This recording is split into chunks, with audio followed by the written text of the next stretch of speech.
Praise the Lord and जय मसीह की। हम आपको स्वागत करते हैं फिर से आज के हमारे ऑडियो बाइबल अध्ययन में। और आज हम देखने जा रहे हैं कि परमेश्वर के कार्य को कैसे रोकने के लिए शैतान प्रयास करता है। और ये हमें मालूम है कि परमेश्वर के काम कभी भी नहीं रुकेगा। मरकुस 6 अध्याय 14 से लेकर 29 पद में आज हम परमेश्वर के वचन से कुछ चीज़ों को हम देखने के लिए प्रयास करेंगे। और वहाँ हम देखेंगे कि किस तरह से शैतान परमेश्वर के कार्य को रोकने के लिए कोशिश करता है और किन किन परिस्थितियों को प्रयोग करता है। जैसे कि हमें मालूम है कि शैतान कभी भी खुश नहीं होता जब परमेश्वर के काम को वो आगे बढ़ते हुए देखता है।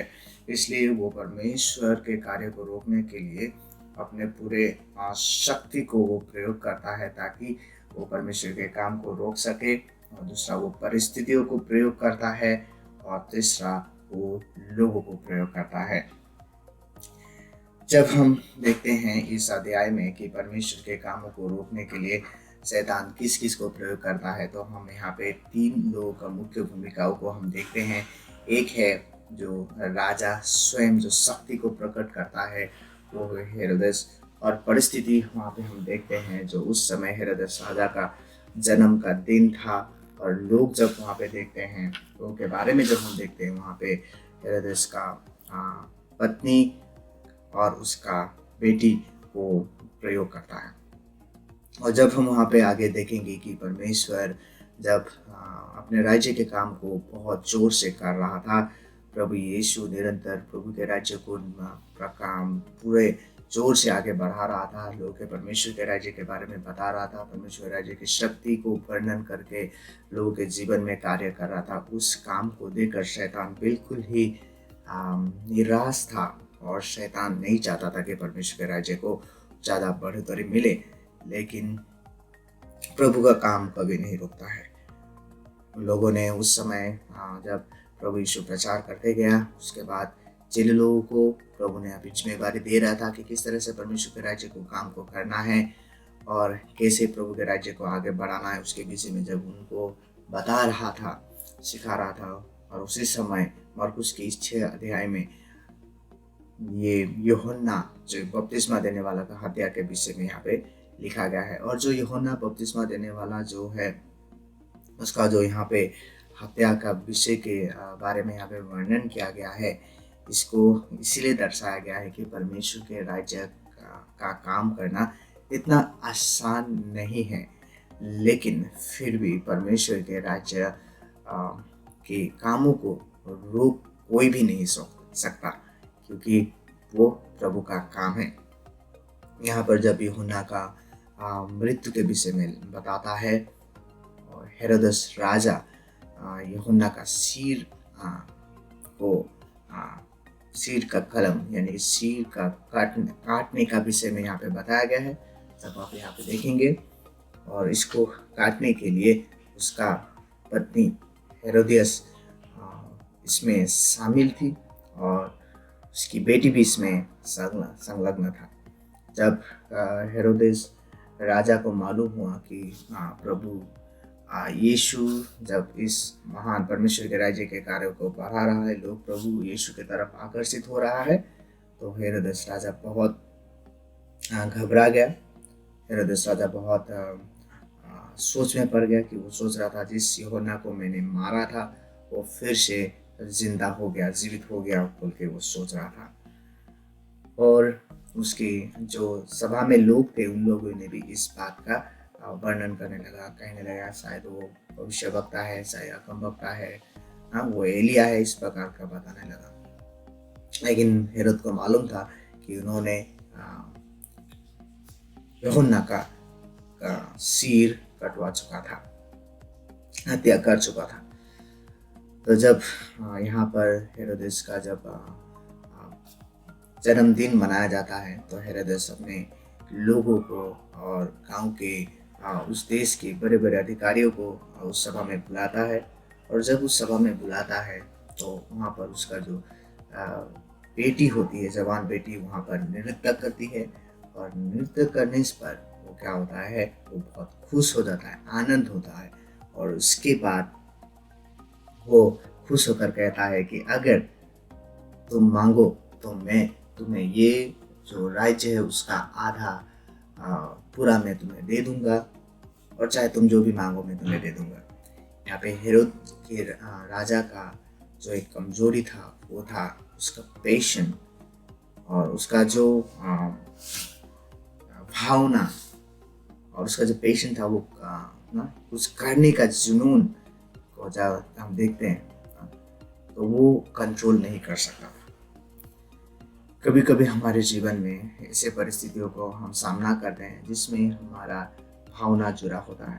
हमारे भावनाओं को हमें कंट्रोल करना बहुत ज़रूरी है, क्योंकि भावनाओं से हम ऐसे शब्दों को हम बयां कर देते हैं जिसके कारण हमें बाद में बहुत बड़ा उसका दाम भुगतना पड़ता है। जैसे कि उसका दूसरा चीज़ है जुनून काम करने का। कभी कभी हमारे पास इतना जोश होता है लेकिन हम होश खो बैठते हैं। जुनून होना ज़रूरी है कार्य करने के लिए, लेकिन उसके साथ होश को संभालना भी ज़रूरी है।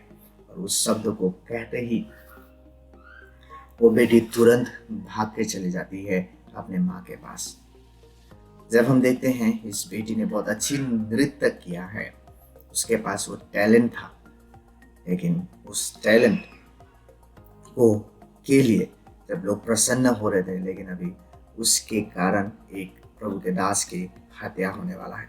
जब हम इसकी डिटेल्स पे हम जाते हैं, अंदर में हम जब पहुंचते हैं वहाँ पे हमें हेरोदस का जो पत्नी है हेरोदियास, एक्चुअली वो उसका बहू है, यानी कि उसका भाई का कहीं पे मृत्यु हो चुका है और उसको वो अपने पत्नी के स्वरूप उसको ग्रहण करता है। और यूहन्ना इस चीज के विषय में राजा हेरोद को डांटता है और कहता है ये परमेश्वर के वचन के विरोध में है, जैसे कि लेवी के पुस्तक में इसको बताया गया है। और लेकिन हेरोदस इस चीज को जानता था, और हेरोदियस जो हेरोद का पत्नी थी वो इस चीज से बिल्कुल ही प्रसन्न नहीं रखता था, उससे बैर रखता था, उससे दुश्मनी रखता था और उसको मार देने का वो षड्यंत्र करता था। लेकिन वो नहीं सकती थी उसको मारने के लिए, क्योंकि वो अगम बकरा था। अगर उसको ऊपर हाथ उठाए तो जो समाज है, जो गांव है उसमें और जो देश है उसके परमेश्वर के राजा के विरोध में चले जाएंगे बोलकर उन लोगों ने कुछ नहीं किया। लेकिन वो बहुत साल से इस चीज़ को अपने मन में बसाए रखा था कि कहीं ना कहीं कभी ना कभी इसका ना कत्ल करना है, उसको मारना है। शायद वो परिस्थितियों को ढूंढ रहा था।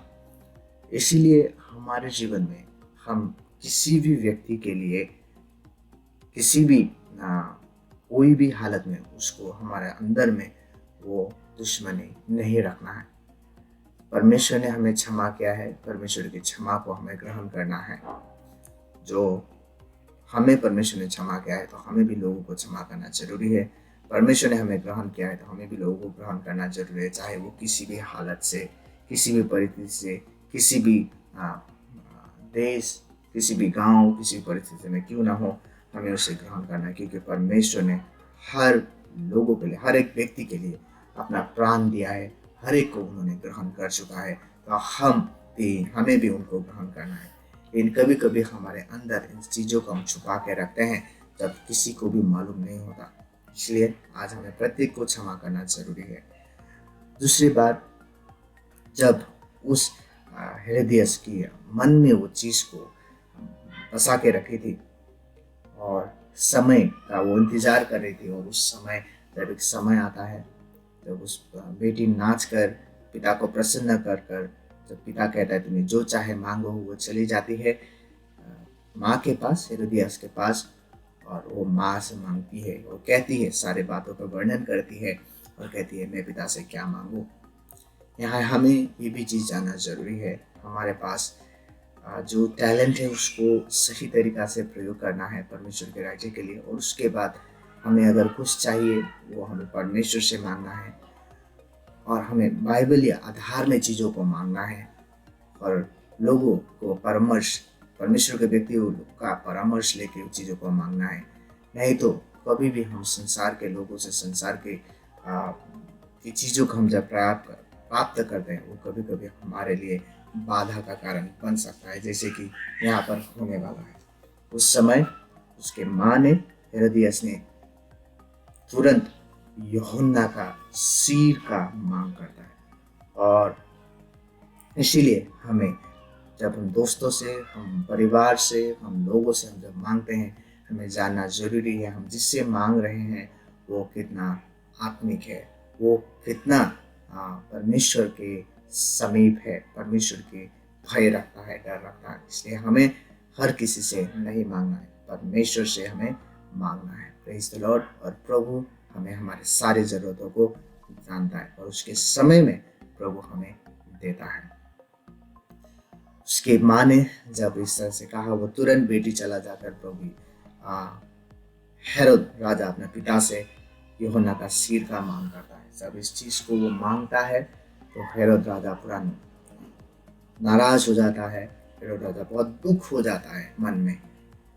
इसलिए हमारा जो इमोशंस है, हमारा जो जुनून और हमारा जो भावना है, उसको सही तरीका से प्रयोग करना है, नहीं तो ये हमें बहुत दुख पहुंचाएगा बाद में। इसके बाद उसका शब्द समाज में कहने के कारण, उसके शब्दों को पूरा करने के लिए उन्होंने उस बात को मान लिया और यूहन्ना का यहाँ पर सिर को कटवाया गया। थाल में परोस कर यूहन्ना का सिर को हेरोद राजा ने हेरोदियस के पास में लेके जाने का कहा। फिर उसके बाद चेले लोग आके यूहन्ना का शव को लेकर वो जाके वो गाड़ देते हैं। तो हम यहाँ पर देखते हैं कि परमेश्वर के राज्य को रोकने के लिए शैतान कैसे कैसे किन किन चीज़ों को प्रयोग करता है। हम लोगों ने देखा कि परमेश्वर के राज्य को प्रयोग काम हमेशा बढ़ते रहेगा, लेकिन शैतान क्या करता है, परमेश्वर के राज्य को रोकने के लिए वो अपने पूरा शक्ति को प्रयोग करता है। जैसे कि राजा को उसने प्रयोग किया, इसके बाद वो परिस्थितियों को प्रयोग करता है, और तीसरा जब हम देखते हैं कि यहाँ पर वो लोगों को प्रयोग करता है। इसलिए हमें बहुत सावधानी बरतनी है, हमारे इमोशंस को, हमारे पैशंस को, भावना और जुनून को सही तरीका से प्रभु के काम के लिए हमें प्रयोग करना है। और लेकिन यहाँ पर हमें ये जानना बहुत जरूरी है कि परमेश्वर के काम कभी नहीं रोकता, परमेश्वर का काम कोई भी नहीं रोक सकता, क्योंकि यहाँ पर यूहन्ना का मृत्यु हो चुका है और यूहन्ना का मृत्यु के साथ ही साथ प्रभु यीशु सेवा के लिए तैयार हो चुका है और यीशु लगातार प्रभु के काम करते रहता है और प्रभु के राज्य को लोगों में प्रचार करते रहते हैं। और साथ में अभी जब हम 5 अध्याय में परमेश्वर के कामों को देखते हैं, 6 अध्याय के आगे के भाग में हम जब देखते हैं, प्रभु अभी प्रभु के कामों को आगे बढ़ाने के लिए अपने चेलों को ये जिम्मेवारी देता है।